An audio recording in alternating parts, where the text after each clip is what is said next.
Pokušava se, ne znam, organizirati Banjalučki Majdan. Gledam što se događa. Sve što sam rekao u Dodiku, znam što sam rekao, mislim to i dalje. On je od svih mogućih varijanti za Hrvatsku i za Hrvate najprihvatljiviji. 100%. Dakle, Centralna izborna komisija, koja nije pod njegovom kontrolom, je izbrojala 30.000 glasova prednosti za tog Dodika u odnosu na Trivičku. 30.000 glasova prednosti. Na biračkom tijelu koje je manje od 600.000. Kada je Kolinda Grabar-Kitarović pobijedila Josipovića 2015. godine na biračkom tijelu preko 2 milijuna.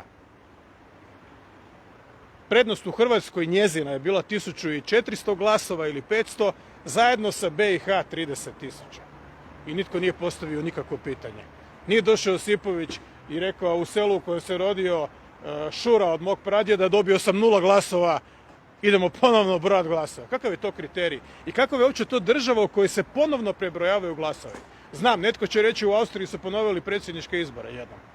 To je suludo. Dakle, to potkopava demokraciju.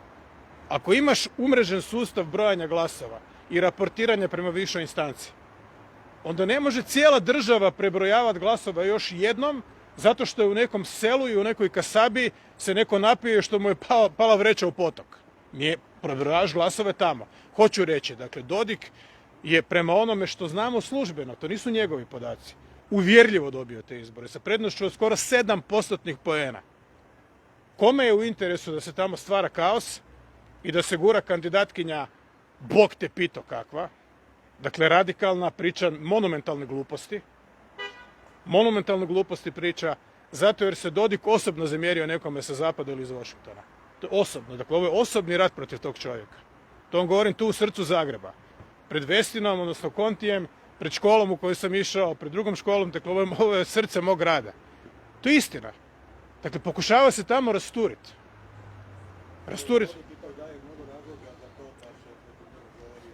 Mislite da se...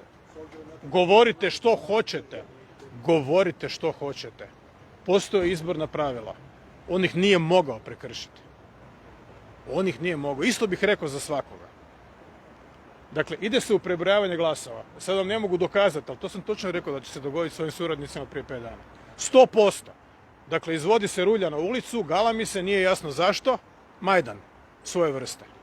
I nikada stvari ne izađu dobro kad se vlast ruši na takav način. Kogod bio ta vlast. Ako ima bilo kakvu demokratsku legitimaciju, a Dodik ima baš to, demokratsku legitimaciju. 30.000 glasova zaostaje žena koje su ukrali glas u selu njezine babe i zbog toga se ponavljaju izbori. I u selu njezine zaove. To je kriterij za prebrojavanje glasova još jednom. Sljedeće što očekujem je da se ponove izbori. Evo. On the record.